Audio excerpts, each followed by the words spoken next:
பிரயாணம் போகையில் அவர் ஒரு கிராமத்தில் பிரவேசித்தார்.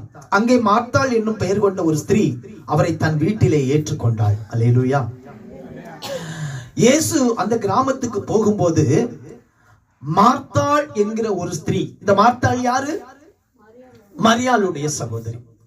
இப்போ அந்த வழியா, இப்ப இந்த கிராமத்துல இந்த வழியா இயேசு போறாருன்னு அவர் பாவ பார்த்து, ஆண்டவரே எப்படியாவது என்ன செய்யணும், என் வீட்டுக்கு வரணும். ஆனா நிறைய வசனத்தை ஏற்றுக்கொண்டா. எங்க ஏற்றுக்கொண்டா? வீட்டுக்குள்ள. ஆண்டவரே நீர் இந்த வழியா போறீர், எப்படியாவது எங்க வீட்டுல வரணும். இந்த வீடு எப்படிப்பட்ட வீடா இருந்தது தெரியுமா? இந்த ரெண்டு சகோதரிகளும் ஒரு சகோதரன் இருக்கிற வீடு. 3 பேரும் வாலிபர்கள், திருமணம் ஆகாதவர்கள். இந்த 3 பேரும் இருக்கிறாங்க அந்த வீட்டுல. தாய் தகப்பன் இல்லை.